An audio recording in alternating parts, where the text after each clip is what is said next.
Welcome again to our program of Oasis Family Life Ministry. Bene data mudukurikiye kuri uyu mugoroba twongeye kubaha ikaze mu kiganiro cya Oasis Family Life Ministry. Wherever you are, we say may God bless you for taking this time and be with us. Aho muri hose turavuze ngo muhabwe umugisha kubw'aka kanya mufashe kubana natwe. Let's pray and dive into the word of God of tonight. Reka dusenge hanyuma twinjire mu mwanya w'ijambo ry'Imana kuri uyu mugoroba. Heavenly Father, I thank you. Mana data wa twese uri mu ijuru. Thank you for your love, for your mercy, for your protection. Imbabazi kubw'urukundo rwawe kubwo kurinda kwawe kwiza Mana. I pray that this moment be a blessed moment. Turasenze kugira ngo uyu mwanya umwanya w'umugisha. Come Holy Spirit and take control of everything which is going to happen here tonight. Communicate with the hearts and the mind which are following us tonight.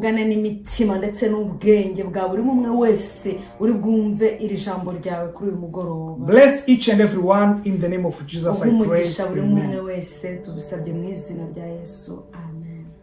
Without delaying, I wish to give the floor to our sister who is going to continue sharing with us what the Spirit of God put into his heart to share with us tonight. Tudatinze mpaye umwanya kugira ngo nganire namwe ku ijambo ry'Imana Uwiteka yashyize ku mutima wanjye kuri uyu mugoroba. Ubushize twaganiriye ku kintu kimwe cy'ingenzi tubura mu ngo zacu bigatuma usanga dukubitana imitwe, bigatuma usanga duhorana ibibazo igihe cyose. Last time we discussed about one thing that we miss in our family, and we see conflict appearing or occurring in our families all the time. Twabonye ko icyo kintu tubuze mu ngo zacu nuko ijambo ry'Imana ribaye ingume, nuko ijambo ry'Imana ritagwiriye mu mibereho yacu, mu buzima bwacu muri twe. We saw that one of the reason which or one thing that we miss in our lives is that we miss the word of God in our families. Twabonye ijambo ry'Imana muri Zaburi 119 umurongo wa 115 uvuga ngo ijambo ry'Imana nitabaza ry'ibirenge byanjye, rimurikira ibirenge byanjye. We saw in Psalm 119 verse 105 that the word of God is the light to our path.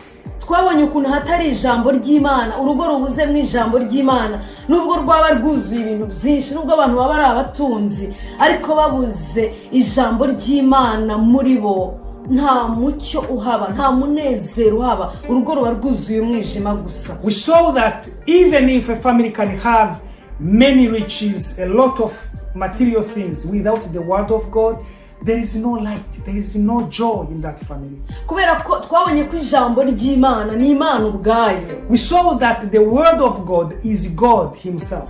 Kandi ibyo koko tubisoma mu ijambo ry'Imana muri Yohana igice cya 1 umurongo wa 1 havuga ngo mbere na mbere jambo yariho, jambo yari Imana, jambo yahoranye n'Imana. And we find even that truth in the Bible in John chapter 1 verse 1 where we read that the word was God and the word was with God.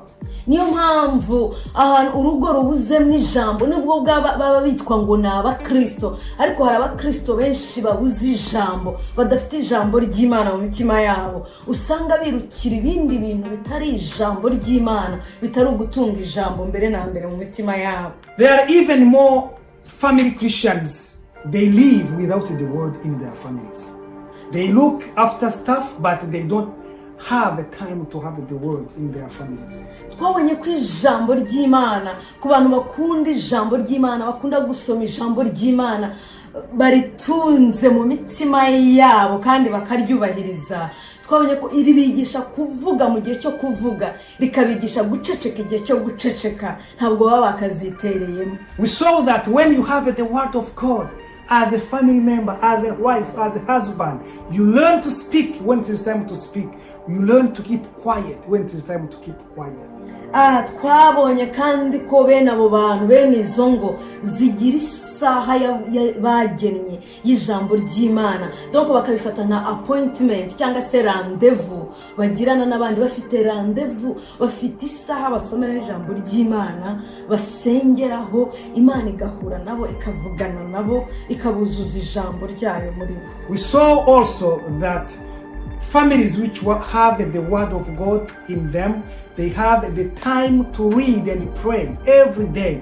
Like someone has an appointment to meet his friend, the same, the family which has the word of God has the time, appoint the time for reading the word of God.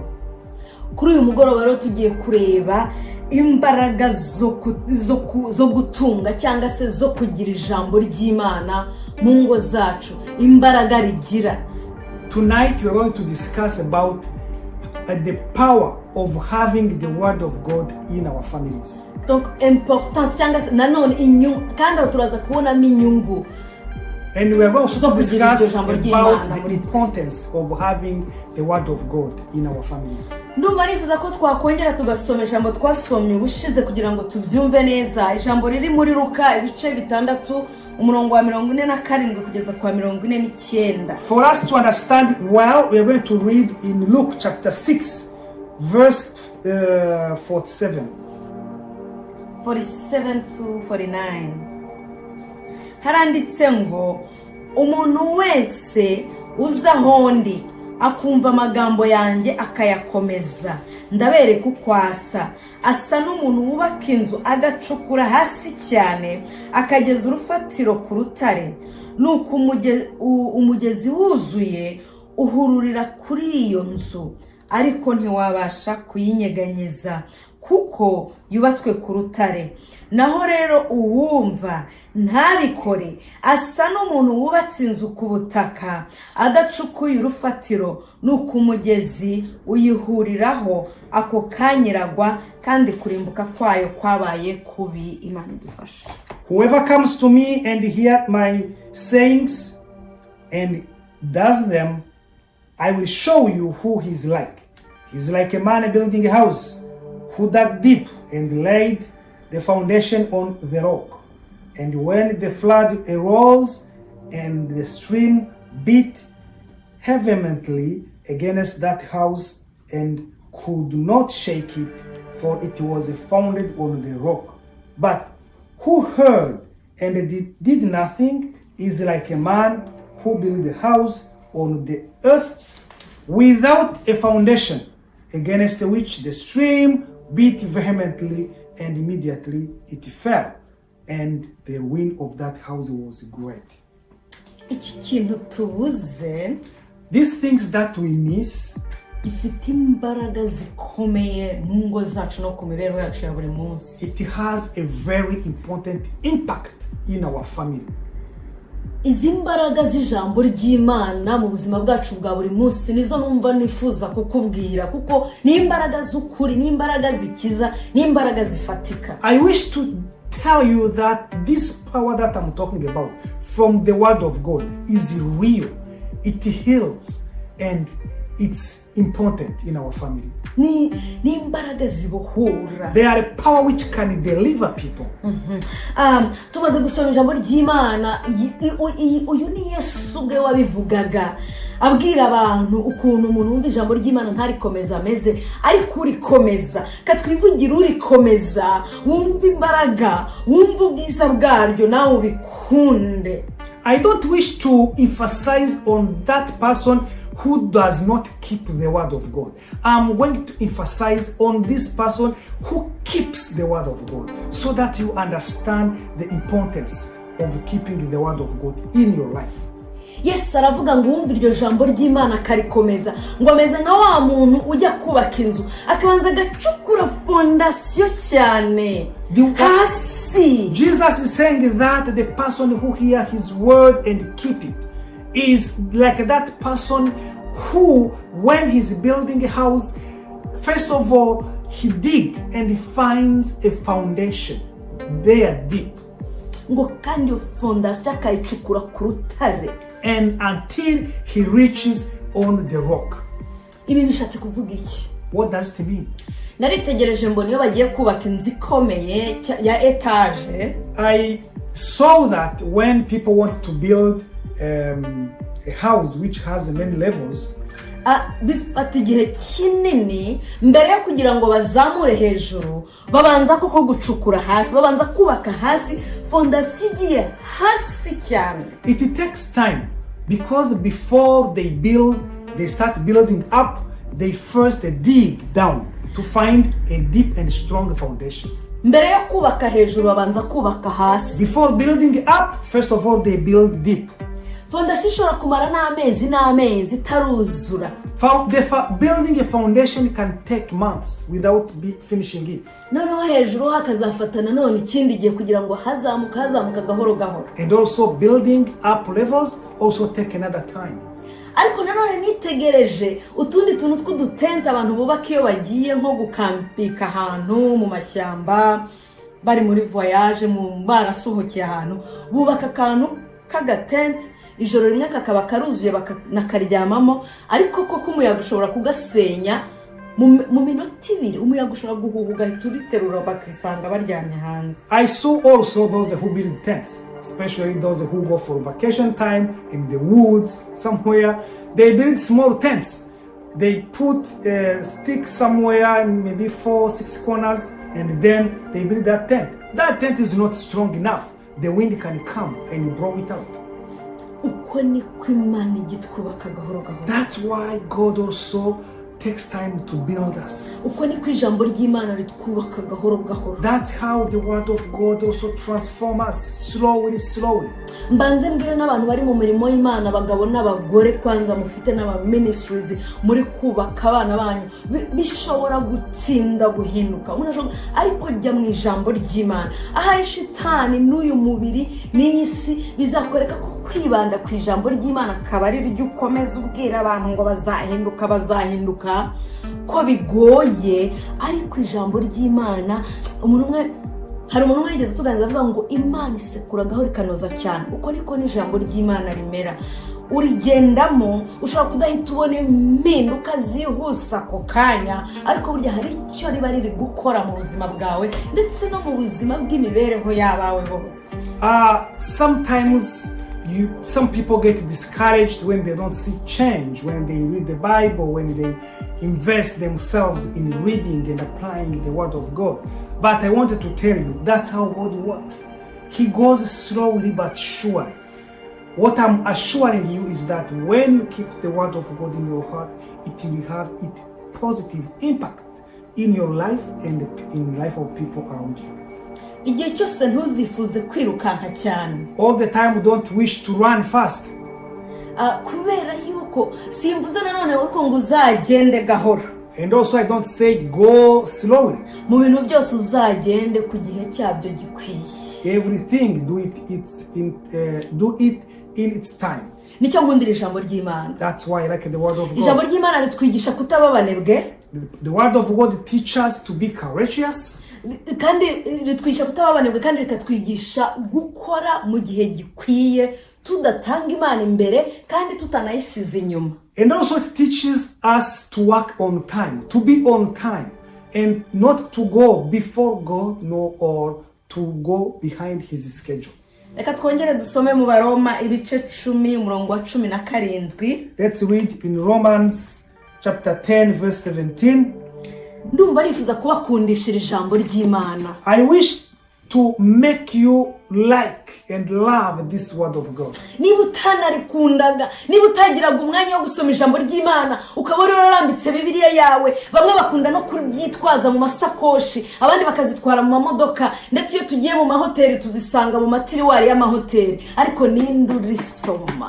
I wish to tell you that there are some people who carry the Bibles in their cars, in their bags, but who read it really? Some carry it without reading it. Amahoteli atunze amabibiliya yafashe strategy yo gushyira za bibiliya mu matiriwari yabo kugira ngo ushaka kurisoma nagera muri hoteli asome utabishaka byihorera. Hotels also put the Bibles in those cabinets in their rooms, but who read the Bible when they reach there? Ariko kuri uyu mugoroba turumva twifuza kukubwira ngo ongera wegura intwaro y'ijambo ry'Imana kuko ari inkota ityaye izagufasha kurwana urugamba uriho mu rugo rwawe. But tonight I wanted to tell you, take again the weapon of the word of God, because it will be useful and helpful in the battle that you have. reka dusome mu Baroma ibice 10:17. Let's read in Romans chapter 10 verse 17. Handitse ngo dore kwizera guheshwa no kumva kuzanwa n'ijambo rya Kristo. So then faith comes by hearing, and hearing by the word of God. Ijambo ry'Imana tubwiye ntabwo twagira kwizera tudasoma ijambo ry'Imana. The Bible tells us that we can't have faith without reading the word of God. Ndagira ngo ntushobora gusenga utabitewe n'ijambo ry'Imana. I can tell you, you can't pray without being pushed by the word of God. Ntushobora kwihangana kubabarira ikintu cyose cyiza cyose wakora. Ntushobora kugikora utagitewe n'iri jambo ry'Imana. I can guarantee you, you can do any good thing without being pushed and supported by the word of God. Kwizera kuzanwa no kumva, kandi no kumva kukazanwa no kumva ijambo rya Kristo. Faith comes by hearing, hearing by the word of God. Uru rwandiko Imana yatwandikiye, This letter that God sent to us, maze iminsi dutekerezaho ukuntu rurimo byose n'ukuntu ari rwo rwonyine rushobora kuzamura kwizera kwawe ukabona bya bindi wabuze mu rugo rwawe. I have spent much time meditating about it, and I found that in it there is solutions and answers for all the things that you have missed in your family. Reka ngaruke ku kantu navuze ubushize, uzarebe iyo ufite umuntu mukundana. Let me remind you what we discussed last time. See when you have a friend. Urukundo ruraryoha beneda. I'm telling you, love is so sweet. Ruraryoha iyo uri mu rukundo n'umuntu, ntabwo ushobora kwira udasomye inzandiko ze. When you are in love with someone, you can't spend the whole day without reading his messages. Buri kanya usoma inzandiko ze. Every time you read his messages, his letters or emails. Rimwe na rimwe hari n'igihe uzisubiramo mutari no gucatinga, ukareba gusa ibyo yakwandikiye, udutima yashyizeho, ibyo ukumva uranezerewe, ukumva bikunze. Sometimes even you can spend time alone reviewing the messages that you exchanged, looking on the hearts that the person sent to you, and you feel really happy. Ariko ikintu cya mbere kikwereka ko uwo mukundana atakigukunda ndetse ukagenda ukanavuga ngo yaranyanze ni sans communication. Iyo mutari gukomunika, iyo uri kumwandikira ntagusubize, ntasome inzandiko zawe, ukabona ntazisoma, ukabona ntagira ati uravuga ngo yaramblotse cyangwa se nawe ukamubloka, ntabwo usoma inzandiko ziyo bitagenda neza hagati yawe nawe, ntabwo musoma inzandiko mwandikirana. So the sign that you are no longer in love with someone is that you don't communicate. You don't exchange news, or you don't exchange letters. And you say, he blocked me, or you block him or her. Uko niko nija uru rwandiko Imana yatwandikiye abantu bari in love with Jesus, barusoma mu gitondo, ku manywa na nijoro, bagira gahunda yo kuza bakabisubiramo, bakabisoma, bakumva birabaryoheye, bikabakomeza, bakumva ijambo ry'Imana ni nk'ubuki, ni nk'amavuta, ni imbaraga, bakumva ribahaye kubabarira. Ariko iyo nta rukundo ufitanye n'Imana, nta umwe ufitanye n'Imana, wumva ritaryoshye, urarisoma ukumva nta n'umwanya uri narifitiye. The same when if you are in love with God, you will spend time reading his word. You will spend time meditating upon it. But if you don't have time for it, it means that your love to the Lord is somehow low. Has diminished. Imana irashaka ko twizera ibyo yavuganye natwe muri uru rwandiko rwayo yatwandikiye. God wants us to believe him through his word, through the letter that he sent to us. Ijambo ry'Imana rimaze kuba rike mu bantu. The word of God has become rare in the hearts of people. Niba umuntu akundanye n'undi muntu akizera amagambo yamubwiye, umusore akakubwira ngo nzakurongora, nzakora mariage nawe, ukabyizera, ariko ibyanditswe byera byahumetswe n'Imana yacu ntabwo ushobora kubyizera ngo umve ko ibyo Imana yakubwiye ari ukuri no gusohora bizasohora kuri wowe. Look, Sometimes we walk as unbelievers. People believe other people. When you have a promise of a boy that he will marry you, you believe it. But guess what? Many people do not believe what God has said in His Word. See how ridiculous that situation is.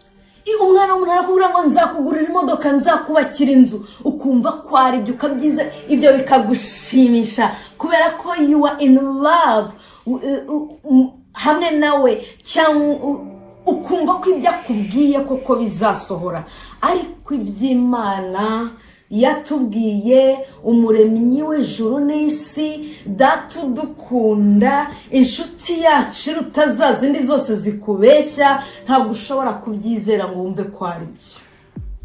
Some people give promises to their friends that they will buy them cars or other instruments and they believe it, but we don't believe what God has made written in His Word. That's really not understandable.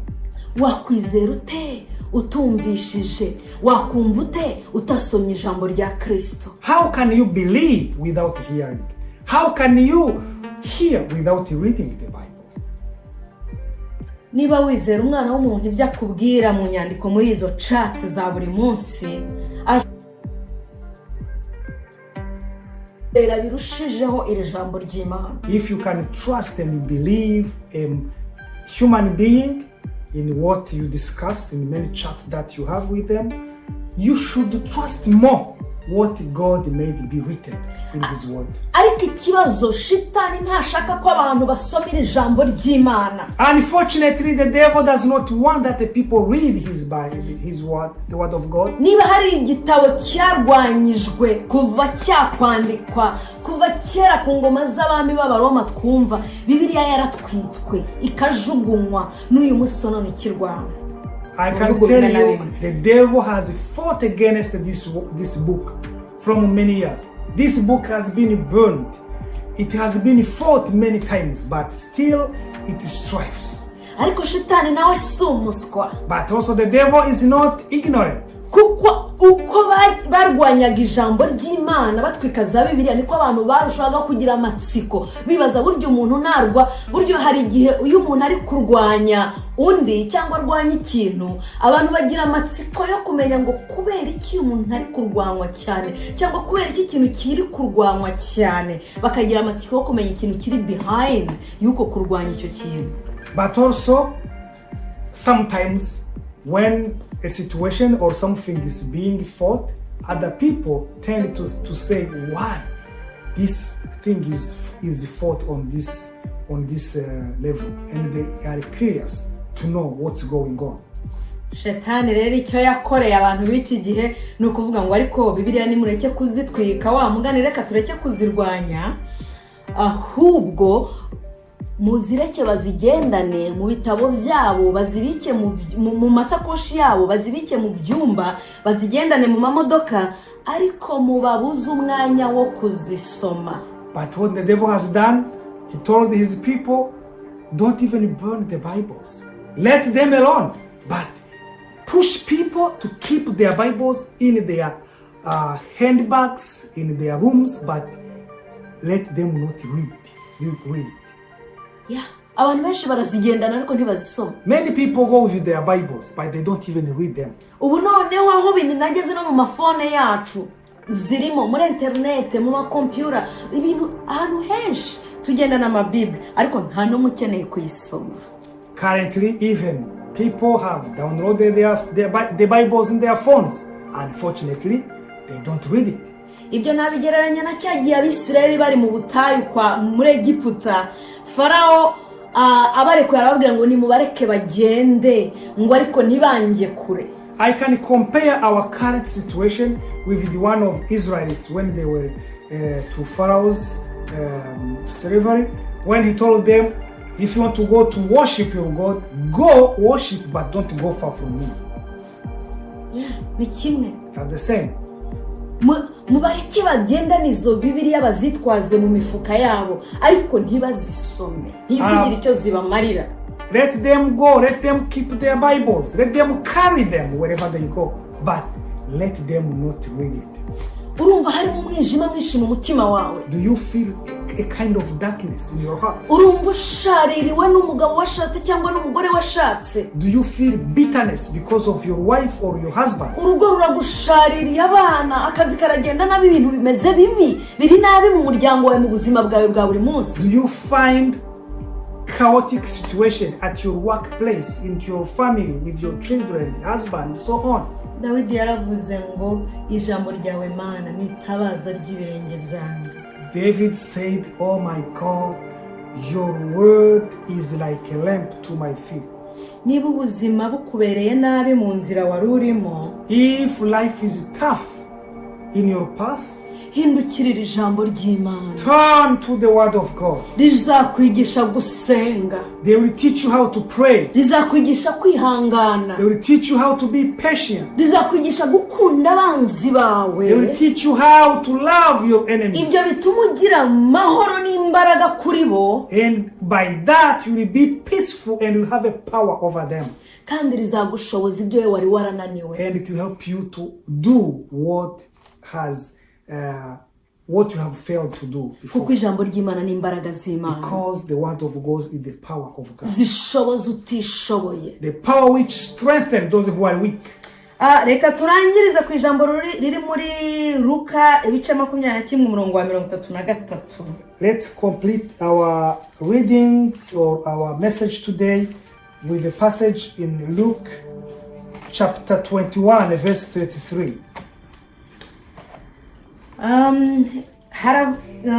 Chapter igice cya 21 umurongo wa 33, reka nsome. Luke 21 verse 33 says, haranditse ngo ijuru n'isi bizashira ariko amagambo yanjye ntazashira na hato.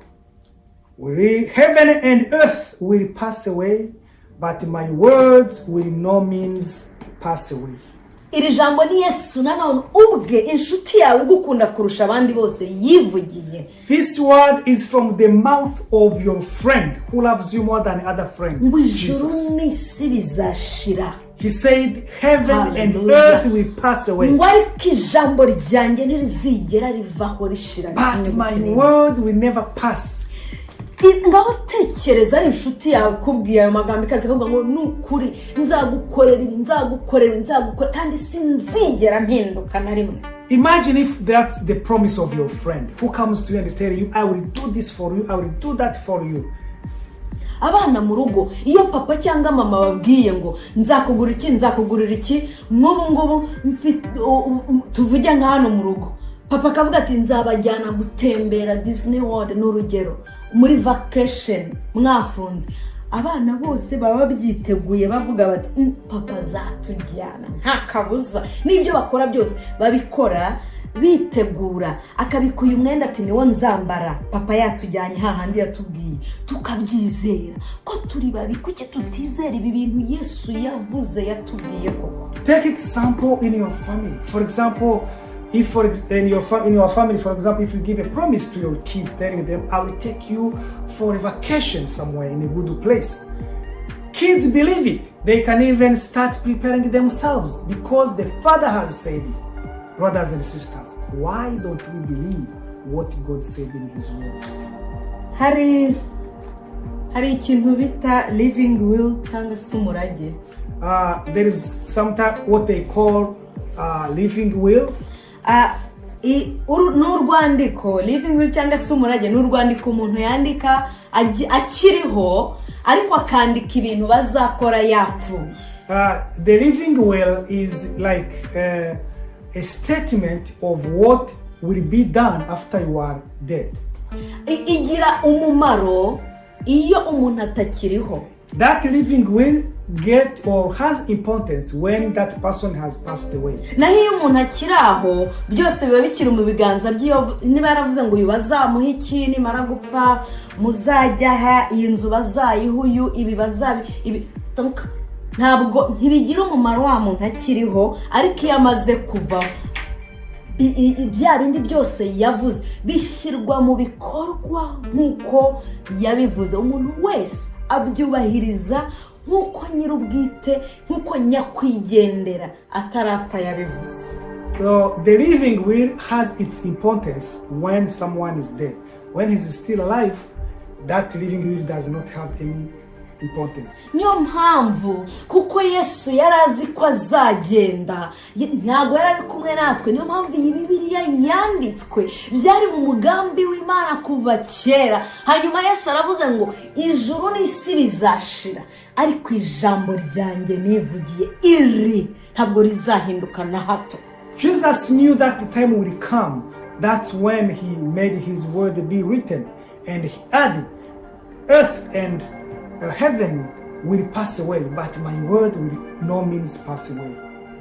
Yesu rero nta kirano ku isi physiquement. Jesus is no longer here on this earth physically. Ahari spirituellement. He is here spiritually.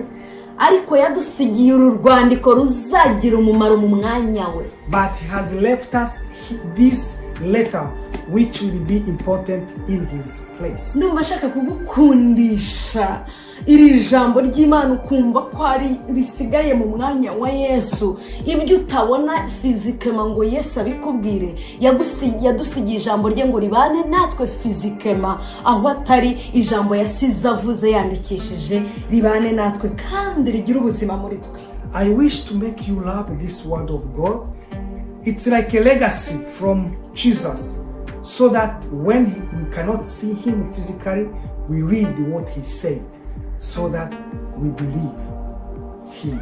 Kubw'ishyaka ry'Imana ryo gusoma ijambo ry'Imana turi kubakundisha, because of that zeal of reading the Bible, muzajya mubona ku ma status yacu ya Facebook ndetse no kuri za WhatsApp no kuri Facebook nyirizina tugenda twoherezaho ibice byo gusoma buri munsi. You will see it on our Facebook pages and on our status that we send every day a bulletin which can help you to read the Bible every single day. No ku magroup amwe namwe tubamo twoherezaho ibyo bice byo gusoma Bibiliya umunsi ku munsi. And on some groups also we send some messages about the chapters to read every day. Niba ushaka gukoreshwa n'Imana muri iyi minsi ya nyuma, soma ijambo ry'Imana. If you need to be used by God in these last days, please read the word of God. Niba ushaka kutayobywa n'abahanuzi b'ibinyoma na antikristo bari kuza muri iki gihe, bamwe ijambo ry'Imana. If you don't want to be misled by many prophets which are around, false prophets which are around, or antichrist, please read the Bible. Niba ushaka kugira ubuzima bwuzuye ukagira urugo rwiza rurimwe amahoro n'umucyo w'Imana, kunda ijambo ry'Imana urisome, ugire igihe cyawe wihariye cyo gusoma ijambo ry'Imana. If you wish to have a peaceful, a home which is full of light of God, take or have a time to read the word of God every day. Kohereza ibice bitarenze bitatu byo gusoma buri munsi mu isezerano rishya no mu isezerano rya kera. Every single day we send maximum 3 chapters to read every day. One from Old Testament and some from New Testament. So please take time and read them. Ndasabira umugisha uyu mukozi w'Imana mwene data wihaye gahunda yo gukora iriya bulletin mubona buri munsi umunsi ku munsi, ni uyikora akayitugezaho buri munsi. Imana imuhe umugisha. I bless our brother who takes time and prepare that bulletin that you see every day. He prepares it every single day. May God bless him. Njya mubona ukuntu yitanga akabikora naniwe, ntashobora gusinzira naho yaba naniwe bingana gute atarasoma rya jambo ry'Imana ngo aryoherereze n'abantu. Even if he is very tired to death, he do his best to read the Bible and do the bulletin and send it out for people to read as well. Mubigerageze hanyuma murebe bitangaza. Try that and you see miracles. That's what we do in your families. Ingo zanyu zizahinduka. Your families will change. Ubuzima bwawe buzahinduka. Your life will change. Abandi nibashaka ntibahinduke. Even if other people not change, but you will change. Kandi uzabona amahoro y'Imana. And you will see peace from God. Amahoro y'Imana bane namwe. May the peace of God be with you. Kandi mukunde ijambo ry'Imana. Barukirije ikiganiro cyacu cy'uyu munsi. We stop here tonight. Uwiteka abahe umugisha. May God bless you. Amen. Bye bye. Amen. God bless you. We close here today.